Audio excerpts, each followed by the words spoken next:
So guys, NEET की exam clear करने के बाद पेरेंट्स का सबसे बड़ा डाउट ये होता है कि अगर हम नीट क्लियर कर ली और हमको कॉलेज लेना है तो हमारी फीस कितनी होगी। अगर हम प्राइवेट कॉलेज में लेते हैं तो हमको कितनी फीस पे करनी पड़ेगी या फीस कैसे पे करनी है, और स्कॉलरशिप योजना होती है तो वो कौन कौन सी होती है, और हम किस किस चीज़ में एलिजिबल है। तो आज की video specially for MP student जो एमपी डोमिसाइल है उनके लिए बनाई है। और अगर आपको और भी स्टेट की अगर वीडियो चाहिए तो आप मुझे कमेंट बॉक्स में बता सकते हो।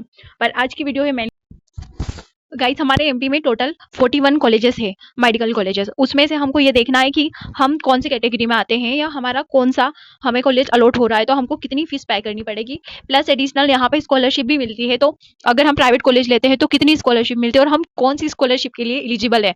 क्योंकि एमपी में बहुत सारी स्कॉलरशिप योजना होती है। एक होता है मुख्यमंत्री मेधावी, सेकेंड होता है मुख्यमंत्री जन कल्याण, और थर्ड होता है पोस्ट मैट्रिक। पोस्ट मैट्रिक तो ओबीसी एसटी कैटेगरी वालों को मिलती है, लेकिन ये जो है ना, जन कल्याण और मेधावी, ये सभी स्टूडेंट के लिए एलिजिबल है। तो गाइस, हम देखते हैं कि हम अगर कॉलेज लेते हैं, अगर हमारा सिलेक्शन गवर्नमेंट अगर मेडिकल कॉलेज में होता है, जो कि टोटल 14 कॉलेजेस है हमारे एमपी में। Total 14 government MBBS medical college है। अगर आप कोई सा भी मेडिकल कॉलेज लोगे अगर एमपी का गवर्नमेंट, तो आपको फीस पे करनी पड़ेगी। यहाँ पे लिखा हुआ है टोटल फीस आपको 1 लाख रुपए पे करनी है। प्लस कोई सा भी आप कॉलेज लेते हो 14 में से, ये तो बीडीएस है, ये वाला आपको 1 लाख आपको फीस पे करनी होगी। और क्वेश्चन मनी ये होता है, क्वेश्चन मनी मतलब आपको ये फीस एडमिशन के टाइम देनी है, और जब आप कॉलेज छोड़ते हो तो आपको ये 14,000 रुपए एज इट इज वापिस आपको रिफंड कर दिए होंगे। और ये 14,000 आपको सिर्फ एडमिशन के टाइम देना है, ये फीस में काउंट नहीं होता है, बट फर्स्ट ईयर की फीस में काउंट होता है। तो आपको टोटल करनी है 1,14,000।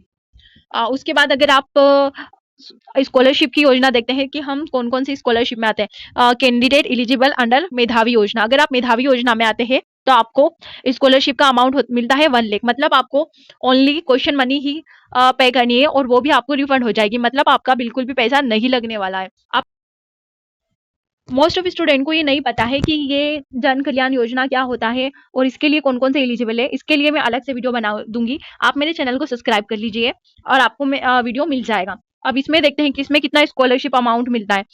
और ये दोनों कोई सभी कैटेगरी के लिए एलिजिबल है। आप चाहे जनरल कैटेगरी के हो, ओबीसी के लिए हो, एससी के लिए हो, सभी के लिए ये इक्वल है, ये सभी को मिलता है। इसमें भी सेम स्कॉलरशिप अमाउंट आपको 1 लाख रुपए मिलता है, और प्लस 14,000 आपको क्वेश्चन मनी पे करनी होती है, और ये भी रिफंड हो जाएगी। मतलब अगर आप इस स्कॉलरशिप में आते हो तब भी आपको कोई फीस नहीं देना है। और फिर पोस्ट मैट्रिक की बात करते हैं। अगर पोस्ट मैट्रिक में आप पोस्ट मैट्रिक ओबीसी में आते हो, तो ओबीसी में आपके टोटल स्कॉलरशिप अमाउंट 1 लाख है, और 14,000 आपकी क्वेश्चन मनी है। तो अगर आप गवर्नमेंट कॉलेज ले रहे हो, आप ओबीसी कैटेगरी के में आते हो, तब भी आपको फीस पे नहीं करनी है। और एससी एसटी में भी सेम है, इसमें भी पूरी फीस मिल जाती है। इसका मतलब अगर आप कोई सा भी गवर्नमेंट कॉलेज ले रहे हो, आप सेफ हो, आपको कोई एडिशनल मनी देने की कोई जरूरत नहीं है। और बीडीएस का भी सेम है। अगर बीडीएस आप गवर्नमेंट कॉलेज लेते हो, जो कि इंदौर में है हमारा, और एमपी में एक ही बीडीएस कॉलेज है गवर्नमेंट इंदौर का, तो इसमें भी सेम है। आपको कोई सी भी स्कॉलरशिप लो, आपको 1 लाख रुपए वापिस रिफंडेबल हो जाएंगे। आपको ओनली ये जो 14,000 है आपको यही पे करना होता है। जो अब हम बात करते हैं जो कि सबसे इम्पोर्टेंट है, क्योंकि गवर्नमेंट कॉलेज में इतनी सीट्स होती नहीं है, इसलिए स्टूडेंट्स को प्राइवेट कॉलेज लेना ही पड़ता है। क्योंकि और हमारे एमपी में बहुत सारी स्कॉलरशिप योजना है, उसके अकॉर्डिंग हमको कितनी फीस पे करनी होती है, ये पेरेंट्स के लिए सबसे इम्पोर्टेंट बात होती है। तो हम हमारे कॉलेज की बात करते हैं, जो कि भोपाल में है, पीपल्स कॉलेज ऑफ साइंस। ये भोपाल में है, ये प्राइवेट एमबीबीएस कॉलेज है। यहाँ की अगर फीस की बात करते हैं हम, तो 12,66,000 रुपीज है। प्लस आपको क्वेश्चन मनी देनी है 2,23,000 रुपीज, ये आपको देनी है। और उसके बाद आता है टोटल फीस। टोटल फीस होती है आपकी 14,89,000 रुपीज। ये अमाउंट फर्स्ट ईयर के लिए तो बहुत ज्यादा हो जाता है। तो हमको ये देखना है कि हम कौन कौन सी स्कॉलरशिप योजनाएं जो हमारी एमपी गवर्नमेंट ने चलाई है, तो हमको उसके अकॉर्डिंग हम कौन सी स्कॉलरशिप योजना में आते हैं और हमको कितनी फीस पे करनी होगी। अगर आप वन टाइम क्वेश्चन मनी 25,000, 25,000 ये आपकी क्वेश्चन मनी है जो एडमिशन के टाइम लगती है, और ये आपको रिफंड हो जाती है। अब हम बात करते हैं स्कॉलरशिप योजना। अगर आप मेधावी योजना में आते हैं, तो आपका स्कॉलरशिप अमाउंट मिलता है आपको 14,89,000। मतलब आपको ओनली 25,000 पे करनी है, जो कि फीस पे बाय कैंडिडेट इसमें लिखा हुआ है, आपको ओनली 25,000 ही पे करनी होती है। और अगर आप सेकेंड है कैंडिडेट एलिजिबल अंडर जन कल्याण योजना। अगर आप जन कल्याण योजना में आते हैं तो भी आपकी पूरी फीस गवर्नमेंट पे करती है, आपको ओनली 25,000 ही पे करना होता है। अब मैं बात करती हूँ पोस्ट मैट्रिक, जो इन दोनों स्कॉलरशिप के लिए एलिजिबल नहीं है और वो पोस्ट मैट्रिक के लिए। तो पोस्ट मैट्रिक ओबीसी के लिए मैं बात करती हूँ, इसमें भी आपको अच्छी खासी फीस का स्कॉलरशिप मिल जाती है। तो आपको 12,66,000 वापस मिल जाते हैं। तो आपको ओनली पे करने होते हैं 2,48,000। इतना बड़ा अमाउंट नहीं है गाइस, इतना तो अफोर्ड कर सकते हैं।